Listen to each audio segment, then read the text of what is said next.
I would like to thank all of you for being here today. This is a big moment for our research project. My name is Stephanie Erlbacher-Fox. I'm the principal investigator of the Modern Treaty Research Project. So we're going to hear today from authors who have published chapters in an edited volume on best practices in modern treaty implementation. So this is one of the results of the research project. And I'm just going to start by talking a little bit about that project to situate this book in terms of how it came about. So the project is a 6-year, $2.5 million research project sponsored by the Social Sciences and Humanities Research Council of Canada, as well as in-kind contributions from partner governments. So this project is a partnership between Carleton University and the Land Claim Agreements Coalition. And it actually started back 11 years ago in 2014.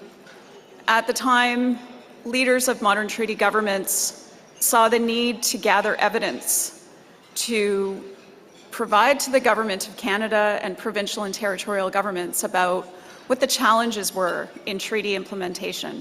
And they wanted sort of a neutral third-party approach to that.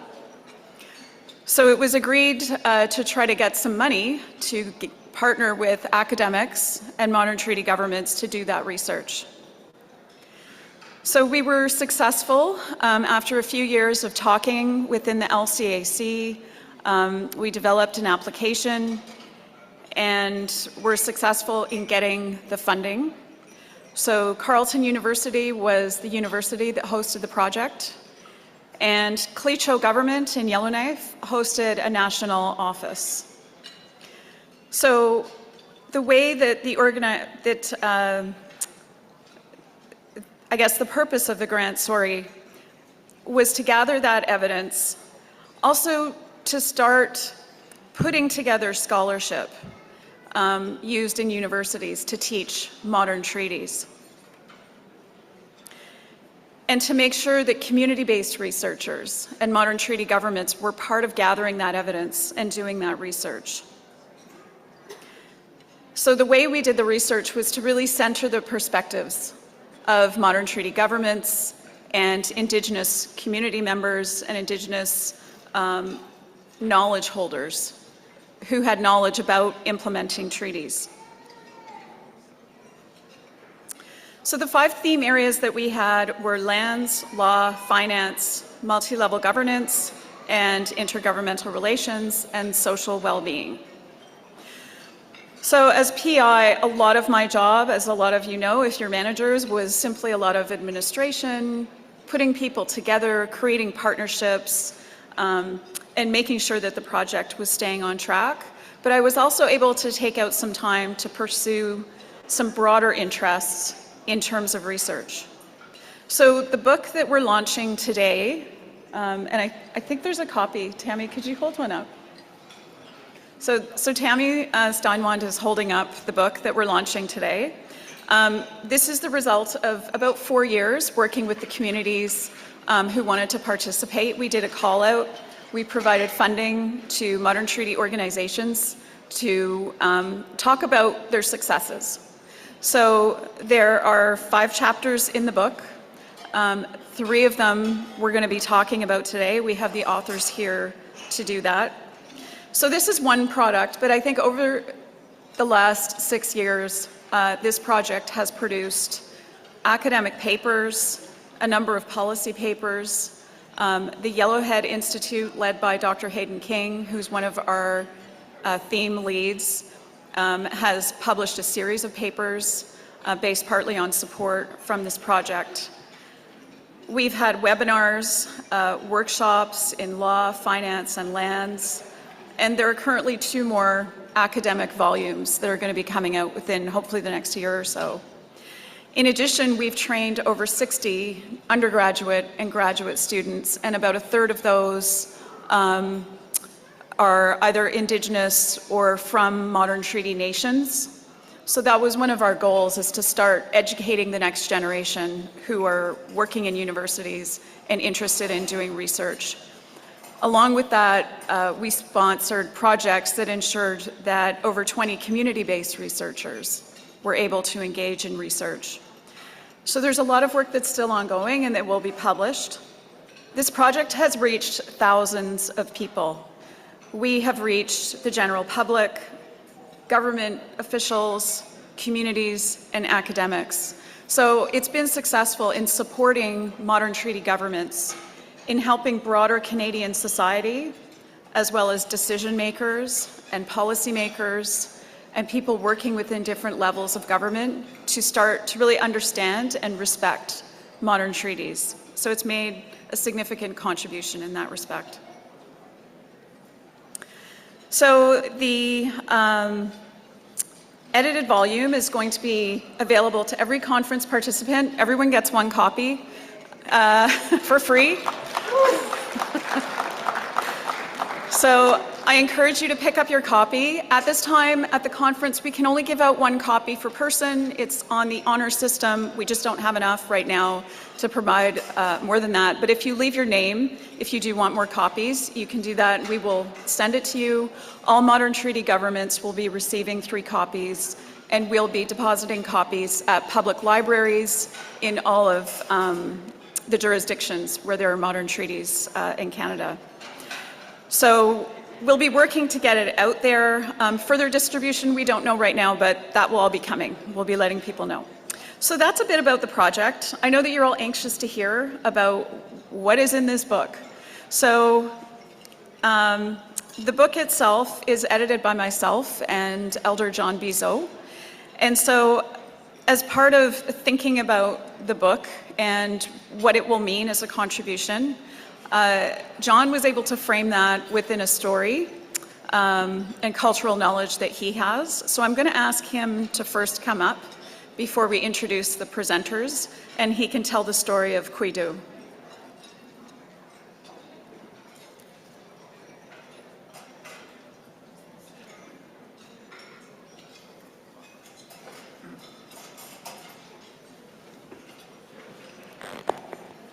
Thank you very much. The story of Cuidu comes from ancient times when the animals and people could switch places. And a lot of our stories are built into the landscape, and they happen in categories. And one of the oldest stories has to do with giant animals, and the story of Yamuza is about the second set of stories. But that's, and it's a story of youth that are taken up onto our, what we call our mountain. It might not be as big as the ones in BC, but we still call it a mountain.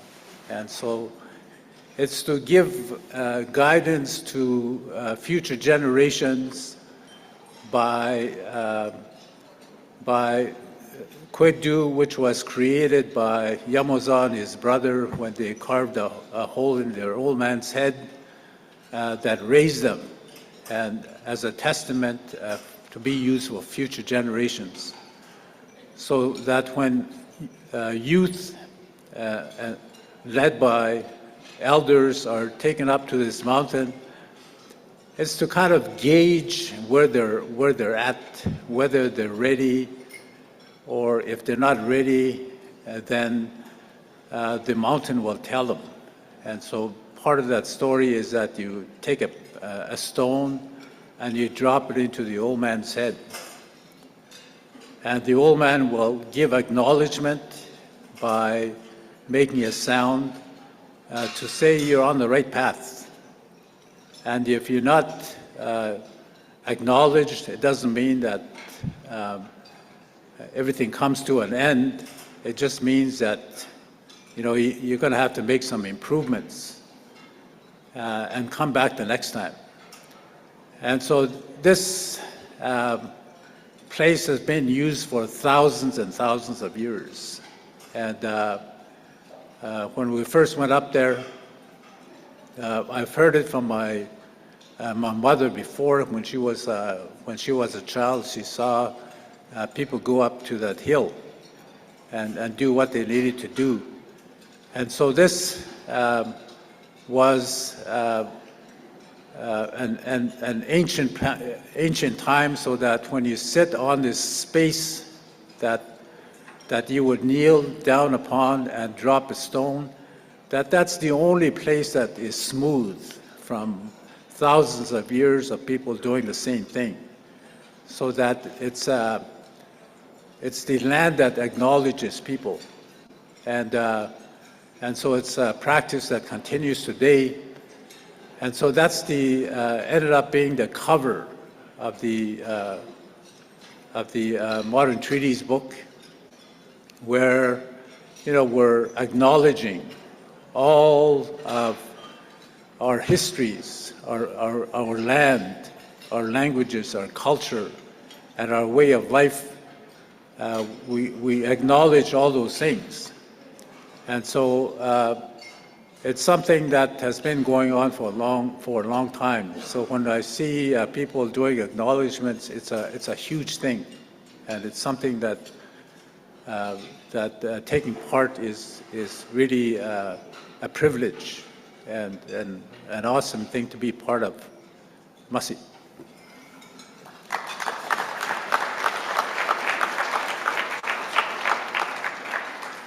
All right, Masti, John. So our first panelists are going to be telling us about their chapter in the book, about the Trails of Our Ancestors annual canoe trip that the Clicquot government has had going for quite a while. So Bertha Rebesca-Zoe will be interviewing John B. Zoe and Tammy Steinwan.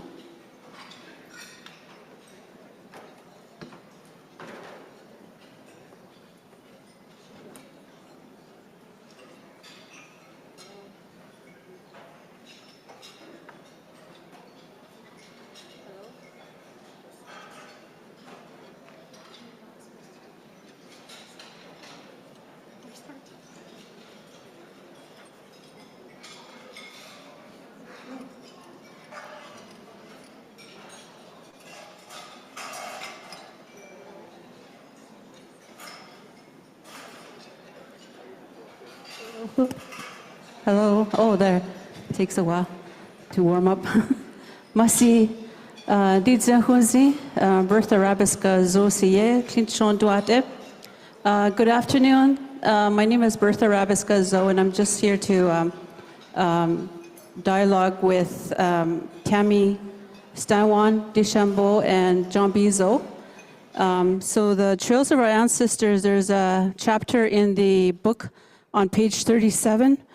Itwan earlier on described in her experiences in the Trails of Our Ancestors and what that is. And so the project is intended to educate youth about our ancestral lands, traveling with elders who hold the stories and cultural knowledge, the knowledge of the land, and how to live and travel on it.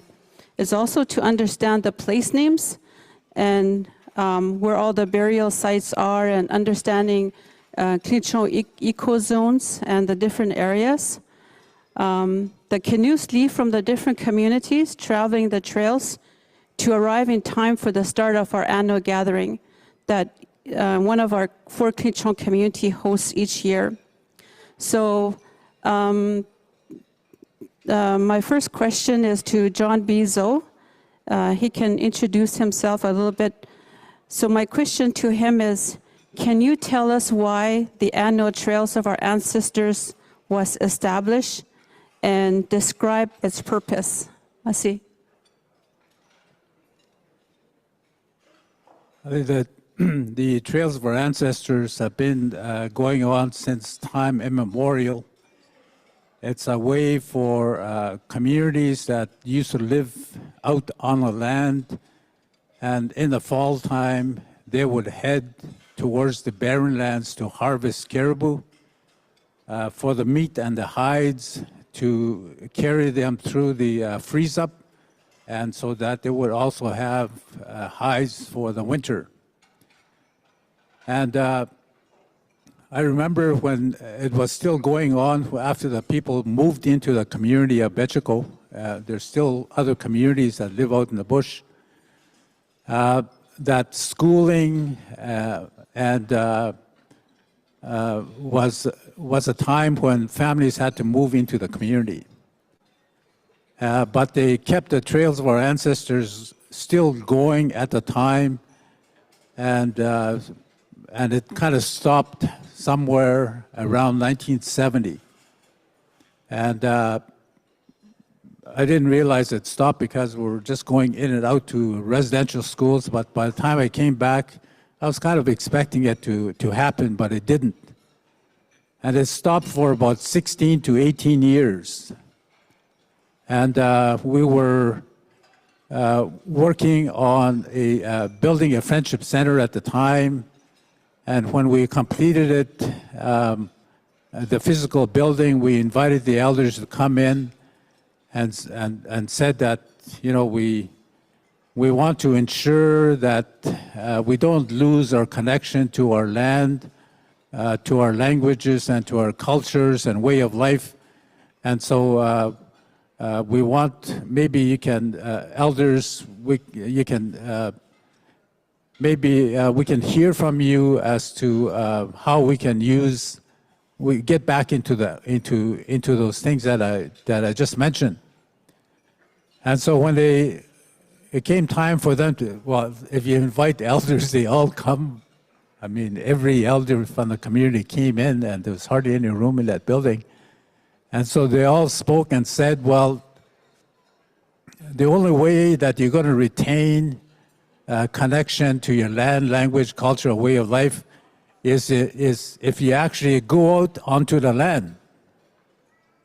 Because that's where we use our language, that's where our culture comes from, and that's used to be our way of life.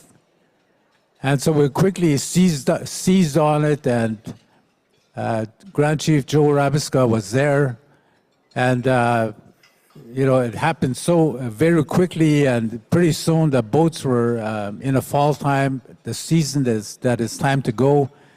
They organized the trails of our ancestors, and we left.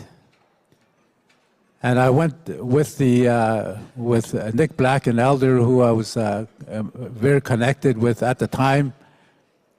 And you know, going through the trails, we don't know anything, but there was place names, old campsites, and their stone tools. Everything was just left the way that it was. There were burial sites, and it's just constant knowledge every day that you collect. And then the Grand Chief and the Band Council, they organized to fly people to where we were headed to, a place where peace was made a long time ago, way back in the 1800s. And they were camped out there when our boats finally arrived there after almost 2 weeks. And all the people were standing on the shoreline, and you get this rush of emotion. And then you realize, so this is what it's about. This is the feeling that people had. They had unity, and we were all happy at the same time. And there were gunshots, and you know, like your head starting to explode. And for that moment, that brief moment of time, that everybody, the whole tribe that was there, were just in a state of happiness that you very rarely see. And it's just enough to carry that relationship for the week that we were there. And we wandered out into the barren lands, and we hunted and brought it back. People were making dry meat.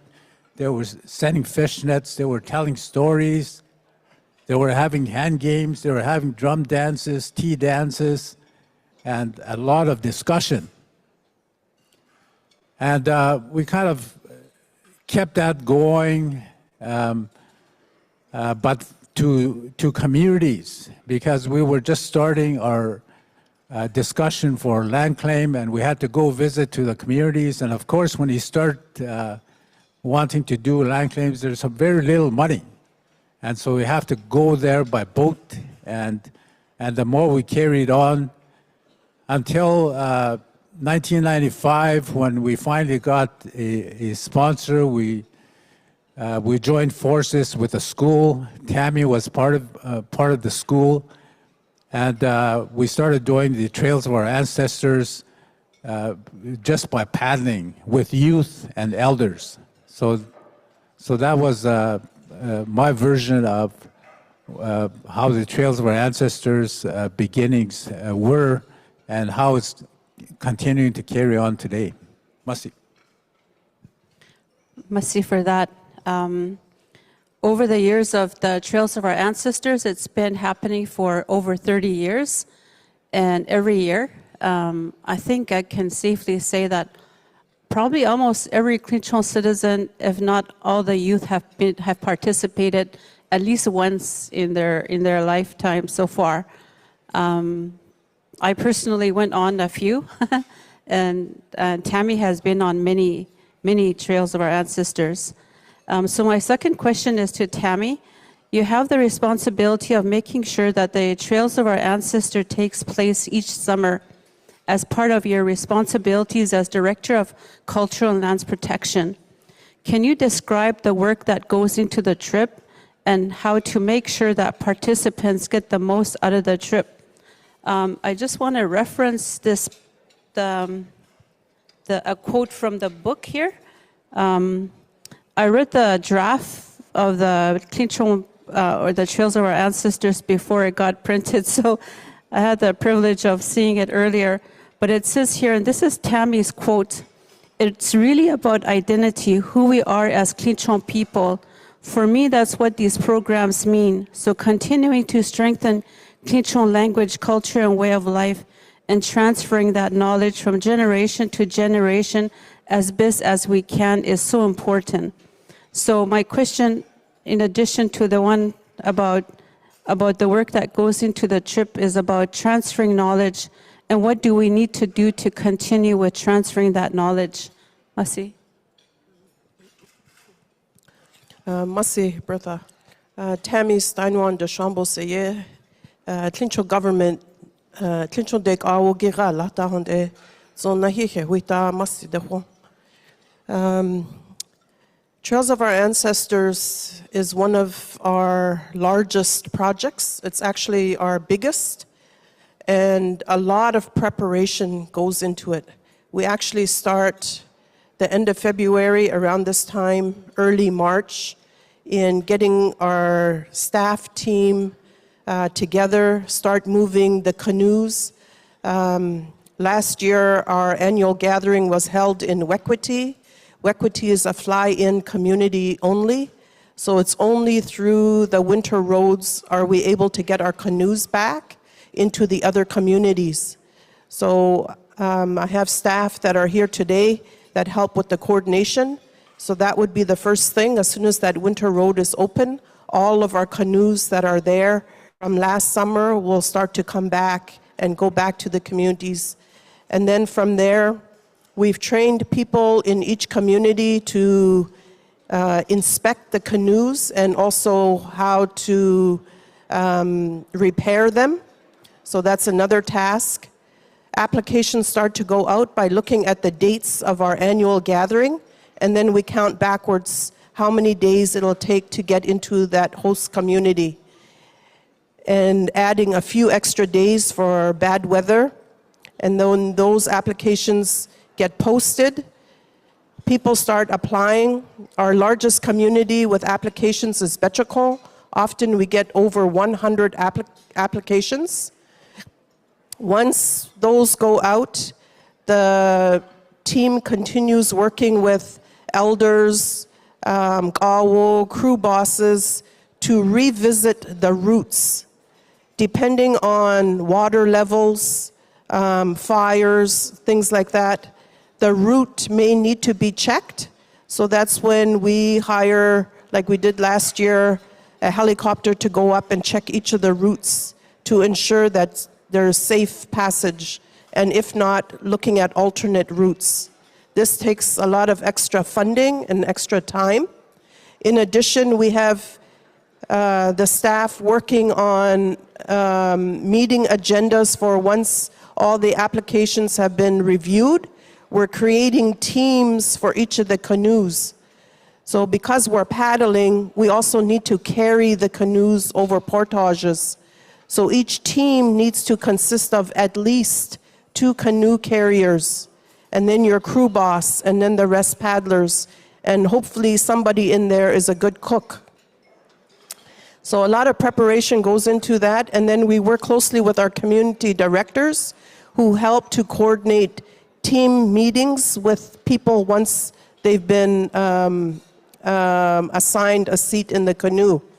Those meetings consist of reviewing the routes, packing, what to pack, what not to pack, how to work together as a team, reviewing safety measures, who is going to be our safety person, our bear monitors. All of these meetings also take time.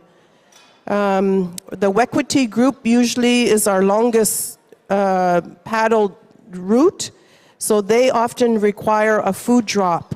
So then we're working with airline company to plan a food drop and where would be a good location that the plane can land, that the canoers can meet up to get their resupply of food. So there's a lot of preparation that goes into the work. Our biggest factor always is safety. For our government, we also have to file a safety trip plan. So that's one of the documents that get filed last, but it has very important information should there be an accident. Also, too, meeting up with elders that have done the route many times before and reviewing the significant sites and the stories that need to be told, the places that must be stopped at. All of that information is also collected and shared with the group. In addition, we're trying to get better at collecting at the end of each of the events each year, collecting the photos and the videos and adding that to our archive. In there too, we're constantly talking about the importance of learning from each other, listening and learning, and also the words such as "tsehui," not to rush, but to go gently, to work together as a team and to help each other. So it's a wonderful program. And in terms of Bertha's second question with the transformation of the information, the knowledge, it really is dependent on the elders that we have along with us on the trip. Recently, a lot of our elders are of the age and no longer able to participate. So then we need to think creatively, how are we able to pass on the important knowledge? And what we've done before is write things up so that we have information written down that can be shared at each of the significant sites and the stories to be told. We have also created virtual trails, online portal, and another reason for that portal is to get information from our elders and seniors in the senior home so that they can still participate by wearing a VR headset and being in these places and also still sharing their stories. Masi. Masi, John B. Zo, and Tammy for your knowledge sharing. Masi. Super. Thank you very much.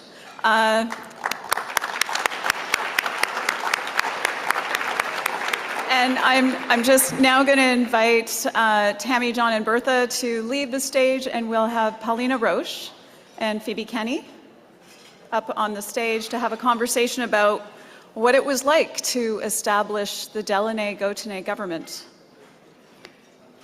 So while we wait for them to get on stage, I'll provide a bit of background. I'll be asking Phoebe and Paulina some questions.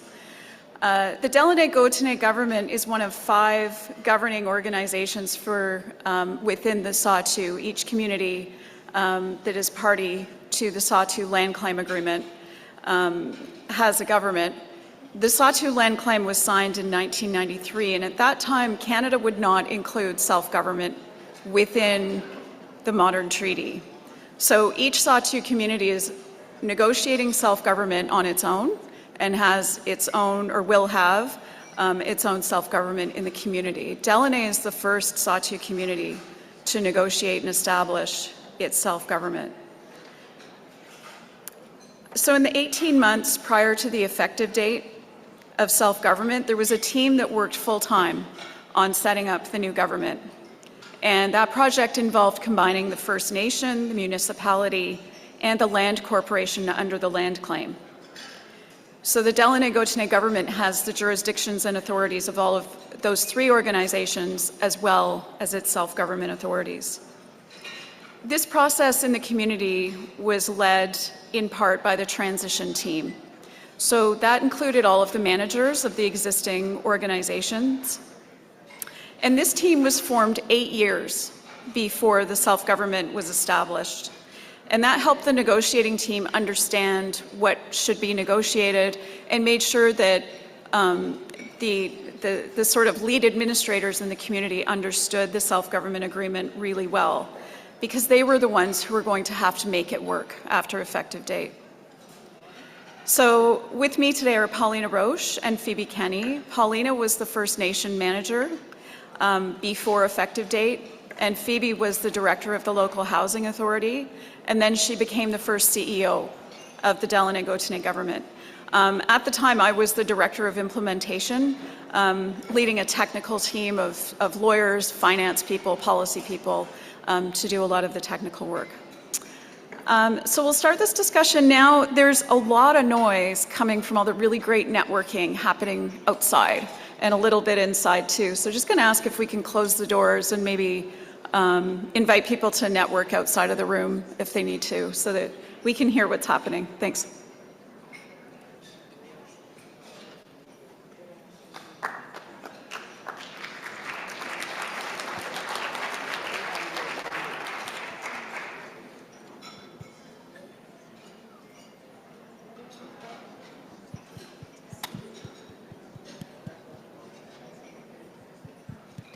Test.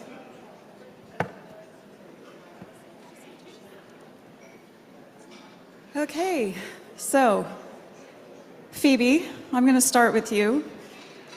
So I'm going to ask you to tell us, how did you use your experience and knowledge that you gained being part of the transition team when it was time to educate voters during ratification? That was their chance to vote on the self-government agreement before we even actually had to set it up.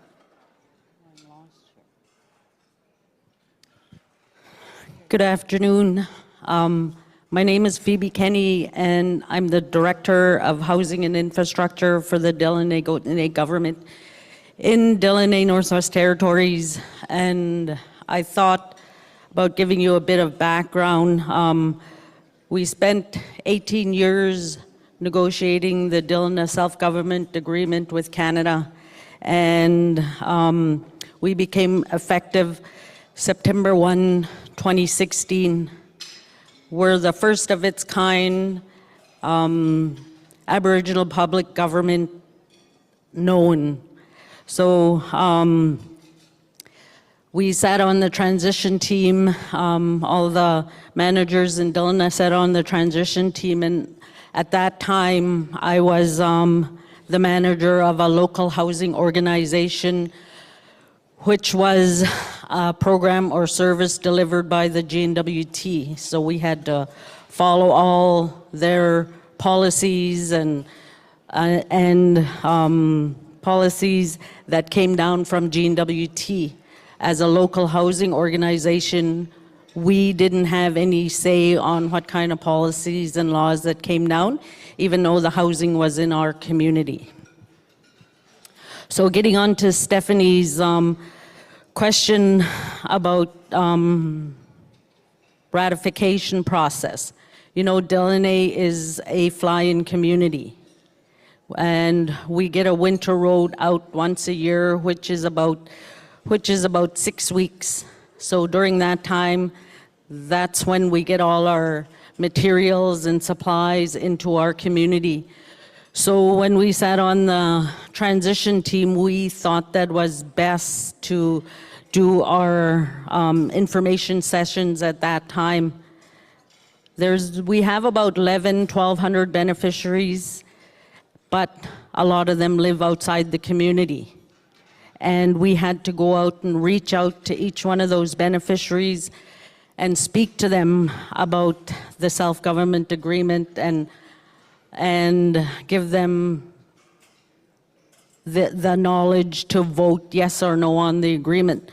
So we started out driving, and my friend Paulina here loves to drive. So we drove to Wrigley, Fort Simpson, Providence, Hay River, Fort Smith, and we took all the beneficiaries out for a dinner, and we spoke to them about the self-government agreement. We also held sessions for our beneficiaries in Yellowknife. Just about half the beneficiaries living outside the Delana district lives in Yellowknife, so we had a session there. And we had another session in Edmonton where we brought all the rest of the beneficiaries living around Canada and outside of Canada also to Edmonton, and we had a big session there informing them about our self-government agreement. Great, thank you, Phoebe. Paulina, I'm going to ask you, when you were the First Nation manager, what were some of the tasks that you had to undertake to prepare for that transition to self-government? Good afternoon. My name is Paulina Roach. I am the CEO for Delegate in Government. I'm very pleased to be here. With Delaney First Nation, it was one of the challenges that we faced at that time. We had chief council and members. We have a couple of former chiefs are here with us today. They were Delaney First Nation chief was former Chief Leonard Kenny and former Chief Raymond Tanaton. They're both here today.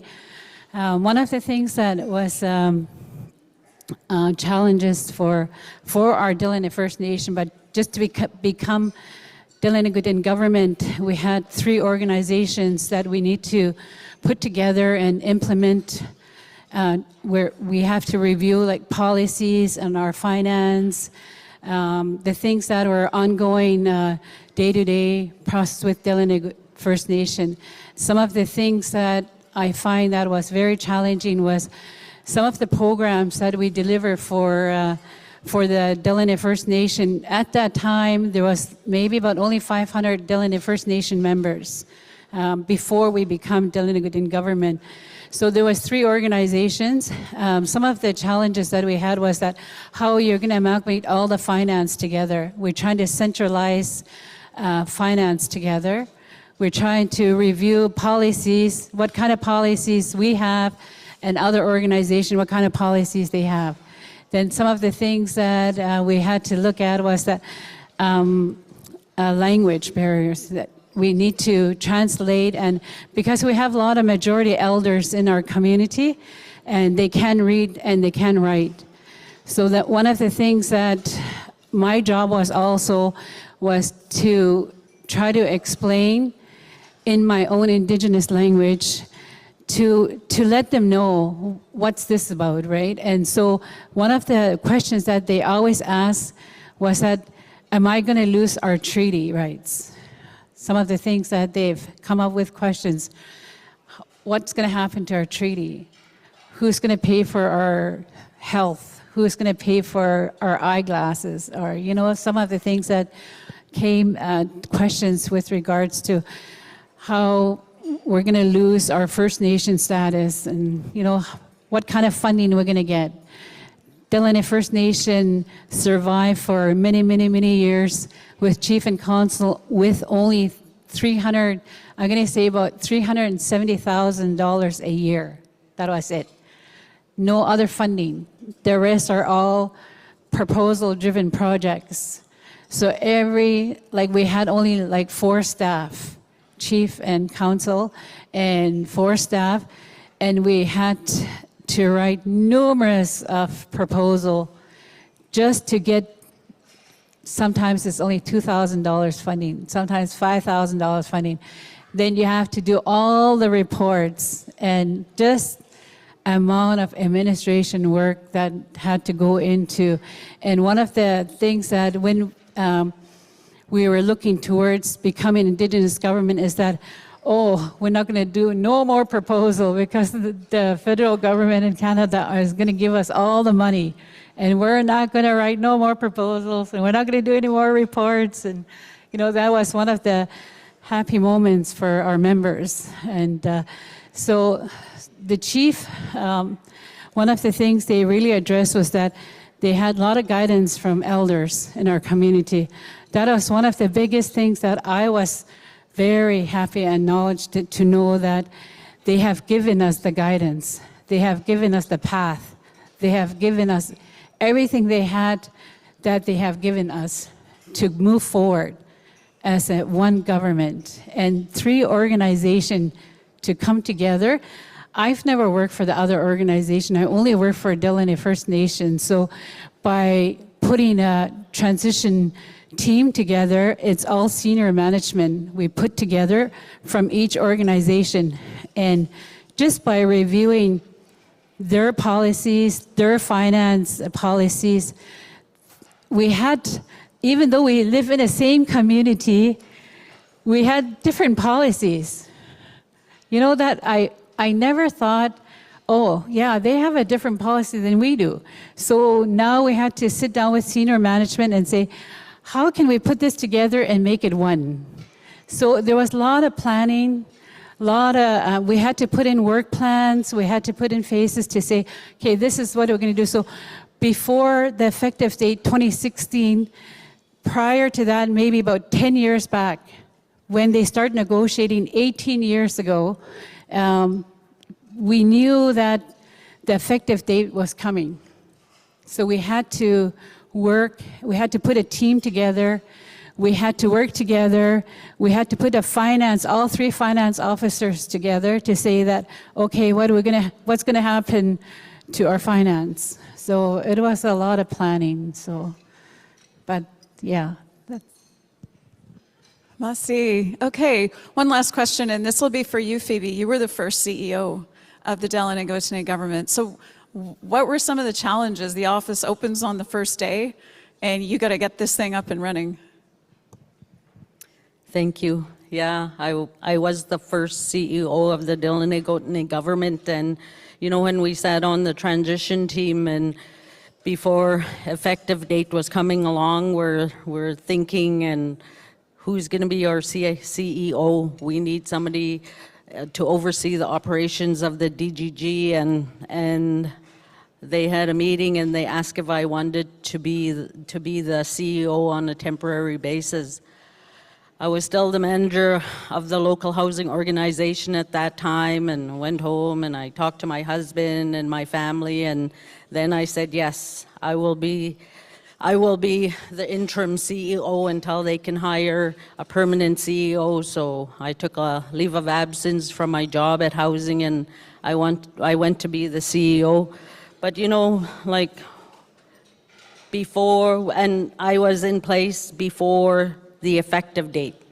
So what was really challenging is I had to meet with all the employees of the Delaney First Nation, the charter community, the Lands and Financial Corporation, and talk to them about their employment agreements. Is this getting louder? Talk to them about their employment agreements and getting them to sign on the employment agreements. And during those one-on-one sessions with the employees, they were kind of skeptical about it because they didn't know what was going to be their future. They didn't know if they wanted to sign on. You know, the hardest part to tell them was, you know, if you don't sign this employment agreement, you're no longer an employee of nobody, because the charter community, the Dillina Lands and Financial Corporation, and the Dillina First Nations doesn't exist anymore. So that was one of the challenges of being the first CEO and trying to get it in order. And one of the things for us to operate on September 1st is that we had to have a meeting on August 31st at 12 midnight. We had a meeting and we had to pass all our DGG laws, and we had to pass our operations and policies manual, and we had to, and then the transition of the employees came in at 9 o'clock. The next morning, they were DGG employees, Dillina government employees. So those were the kind of challenging part, and the amalgamation of the three organizations. You know, before we sat in our own offices, we were all put in boxes. You know, I do this, Dillina First Nation do that, in charter communities. So each of the managers, when we receive a client in our office, we say, oh, that's not our job, that go to the First Nations. You know, they provide that.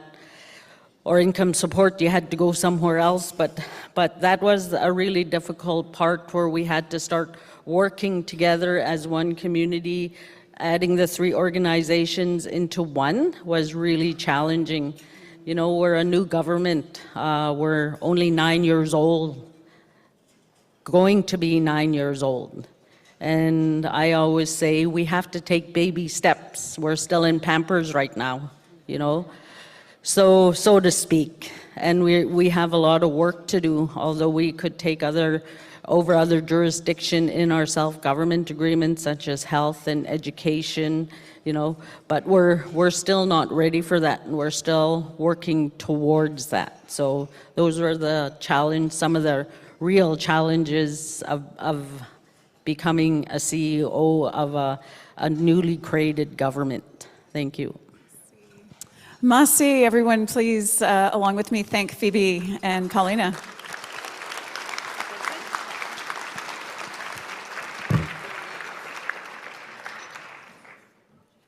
Okay, so now our last speakers, I'm going to invite up Adam Perry and Andrew Robinson from the Nisga'a government.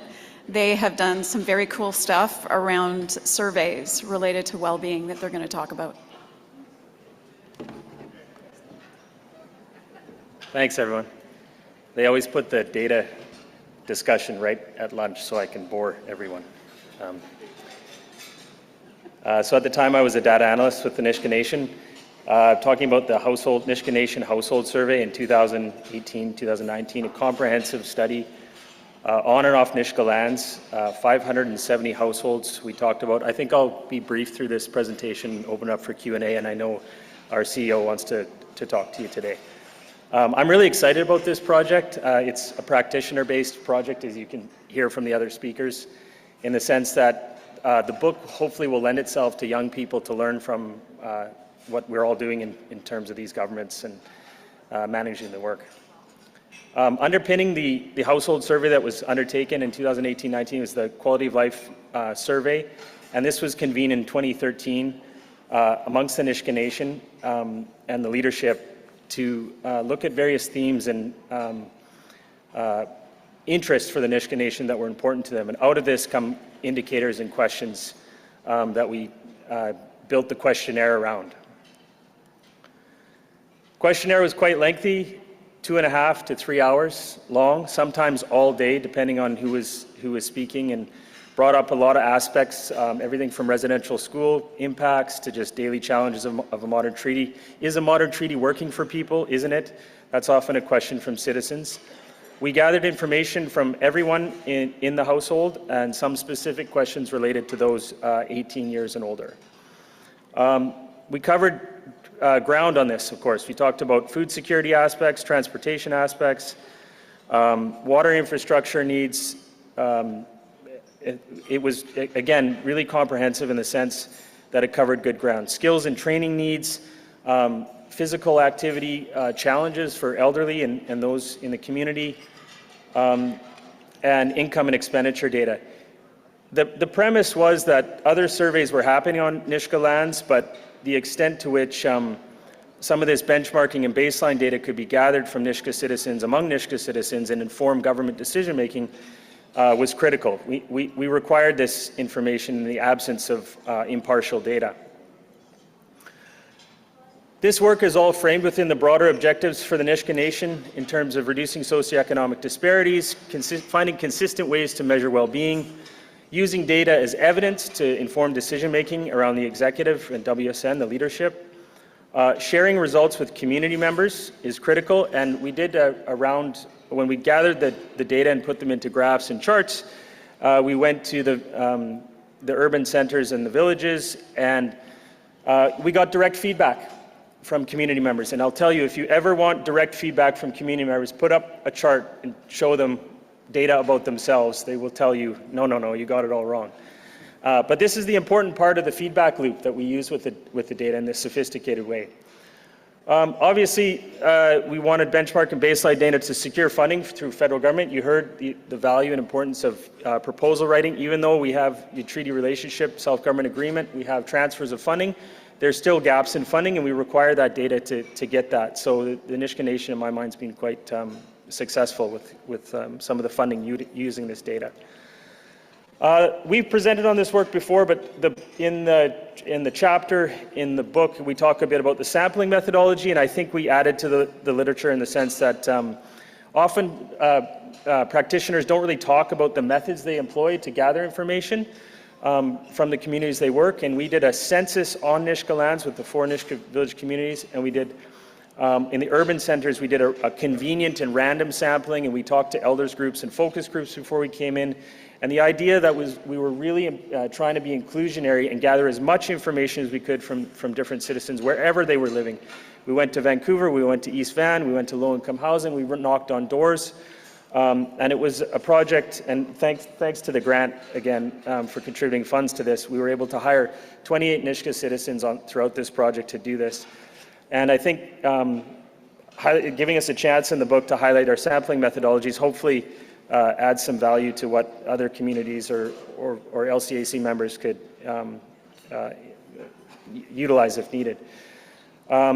Sometimes statisticians and data people are kind of geeks. You should only have a purist method, do it this way, but in the context we worked, we found that this increased response rates, and that's what we needed to provide a reasonable representation of the populations we work. So again, we frame this kind of broader work in the chapter around these questions about LCAC members collecting primary data. Across the country, there's many third-party groups, organizations, provinces, territories collecting information on First Nations, Inuit and Métis, and then it's very hard to get that data back into the hands of administrators to make decisions. So in that respect, we framed our work in terms of pros and cons of that. How do we work with allies in this space? And there's a groundswell of things happening across the country right now in terms of data sovereignty, and it's an exciting space to be into to work if you're a geek like me on that. Again, getting into the weeds a little bit, we did some purposeful sampling and household on the villages. We went to every single household. The village administrators from the CEO to CAO level, the villages were instrumental in providing support to us, getting the word out to the community members. Again, the societies were fantastic in terms of helping us identify, and there's citizenship lists. Everyone knows now we have citizenship lists that are about your citizen. We need it for our negotiations and such. But the Nisga'a communities have their own citizenship list to the Nisga'a Nation citizenship list, and this work allowed us to refine that list, so that was a benefit. I'll go quickly because I know Andy wants to talk too. In terms of response, non-response, this is what we did. We paid great attention to track those who refused, those who didn't answer, who recently moved. We felt that was important because if we did another iteration of this, we want people not to refuse these things. We want them to feel included. We went to the door multiple times to make sure we could get the response rates up as much as we could. And out of that, we were able to get a good understanding of what they call non-response bias over underrepresentation from subpopulations of the group, so and around gender. And then we know in certain respects, if we're talking to 18 to 29-year-olds, the population based on our citizenship and what we know is this, but the sample we sampled from was lower or higher depending on who we talked to.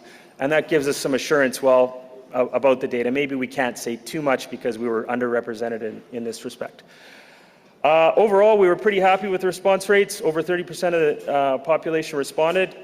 We hired consultant experts and people who can do the math behind this, which I can't. And they said we did a great job. They were really impressed with how we were able to, collect what we could from the community, and that again was reasonably representative of the population. Initially, we could say things about that population from the data. In the chapter, we give some ideas about the challenges in the field, high mobility of the group, again, overrepresentation for age cohorts, refusals. We were more, I think, happy overall with the work. Again, I mentioned the job creation component was instrumental for us. It was great to have that Nisga'a participation, 28 hires.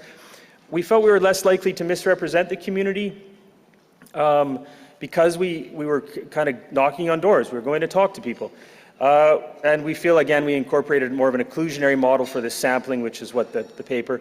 And the costs were not as prohibitive as we had thought. There's always this stigma that if you take on survey work and do this across multiple locations for where your citizens are, the cost can be overwhelming. But we actually found with some collaboration and solidarity, the costs weren't as prohibitive. We give some pragmatic suggestions in the chapter just about preparing staff for the undertaking. It's lengthy. One of the things we heard on these long household surveys, people share their stories, and the stories can be hard. And that took a toll a bit on our surveyors, so we'd prepare staff a bit better next time. And again, the effective use of consultant support and having those allies was instrumental to us to build that longue durée, if you will, with consultants and academics who really are behind this work and help us on technical matters that we don't know. So we give some suggestions for data analysis. We allowed people to talk about qualitative answers, not just checking box quantitative. They would provide stories, so we gave some thought to how you weight those, more importantly to some of the responses. Benefits and results of surveying are starting to pay off for the Nisga'a Nation.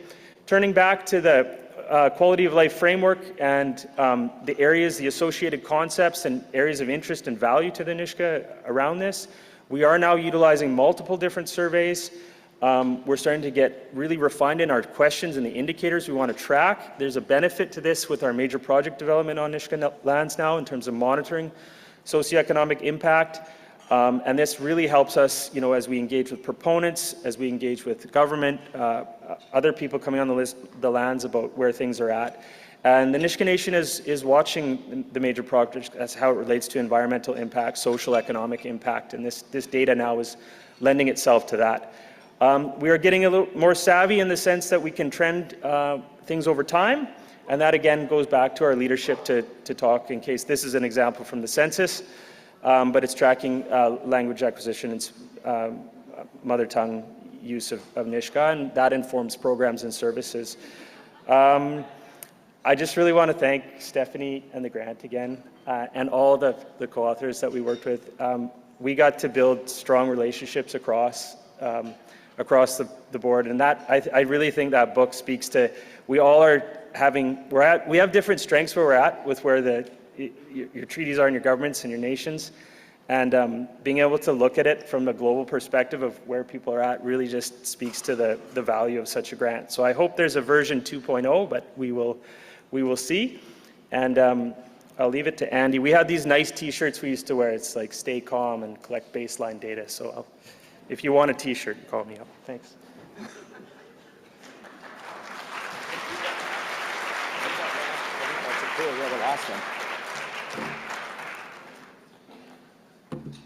Thank you very much, Adam. And Amma Silksa Asneen, Simgigat Sigamhanat, Gubo Wilksil, Scott Gumdoik, Samagat Lacha. I'm really excited to be here, chiefs and matriarchs, leaders from all the modern treaty nations, Land Claims Agreement Coalition members. It's always fun to be here. I wanted to add a bit of excitement into this because I figured there was actually going to be a whole bunch of professors on the stage, but the storyline that was provided was very exciting, because sometimes I think as senior administrators in our government, we really fail to bridge the connections that are existing within our offices and as organizations for the 8,500 Nisga'a citizens that we represent. And from John's story of the connection with land and stories and the work of our Council of Elders and the work of our elected officials on establishing plans that come out of this hard work is critical to our development as modern treaty governments.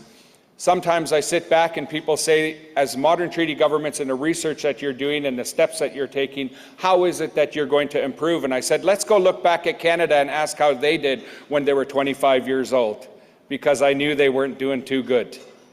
Let's go look back at Canada when it was 50 years old and see how well it was doing, because I guarantee you at that time it also was not doing too good.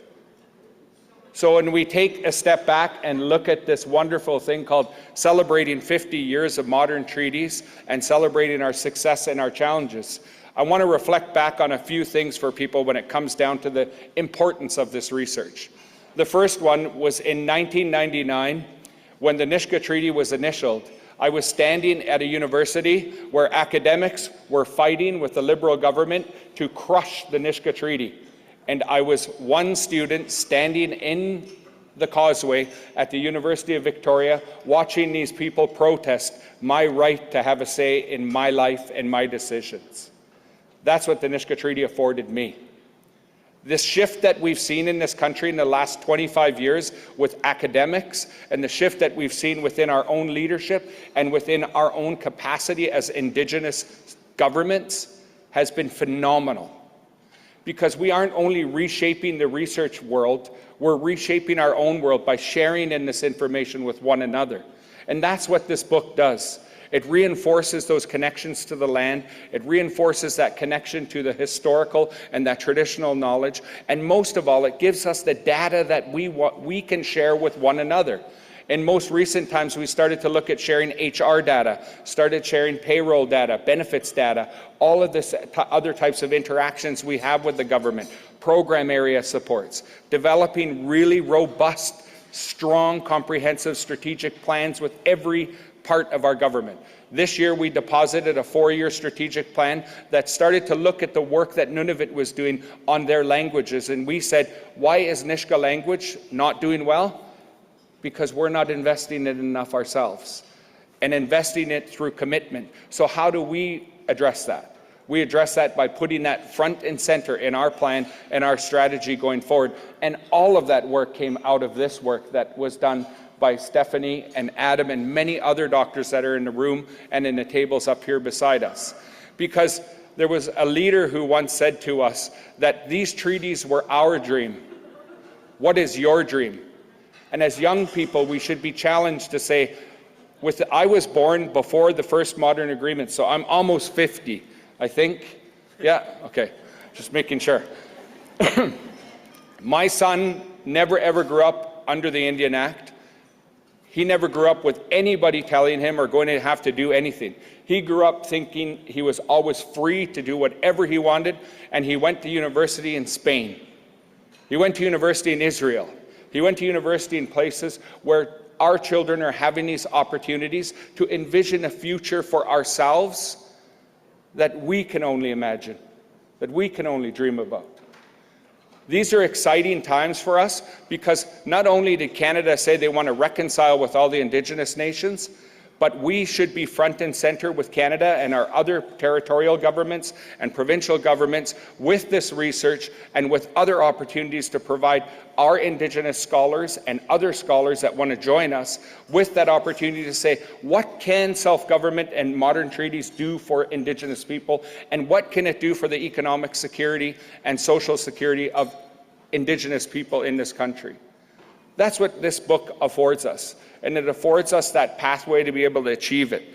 I wanted to just thank Adam for letting me have 2 minutes But I really wanted to also thank all of the former leaders in our government and a lot of the staff that had contributed to this. I remember people telling us about the little cards. They would want better gift cards. So one of the things that I seen in a couple of the surveys was that Walmart gift cards were not always liked. They preferred Save On More or Canadian Tire. And so there was a big set of emails that came back to us, and everybody was like, yeah, the data is important. We know we're all getting old at home, and we're getting young out in the urban area. And I said, oh, you read it? Because what did that do to us as an Indigenous nation? It made us actually, from a little joke about a gift card for a thing, we actually were talking about our demographic shifts and how we were starting to have to make strategic decisions in regards to what our investments were going to be from a financial perspective. And that's what this research allows us to be able to achieve. So I wanted to thank you, and thank you very much, Stephanie, for your wonderful work on this project.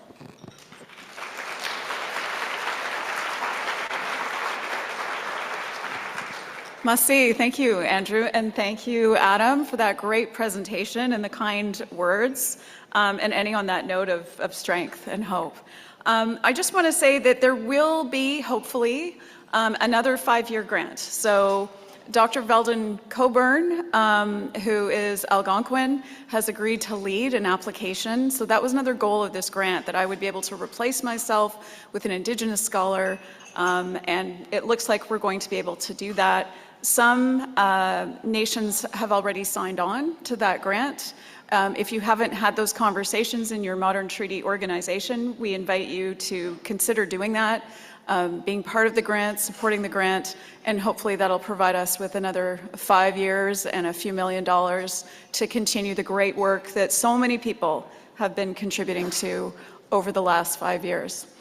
So with that, that closes our session. Masi Cho, thank you.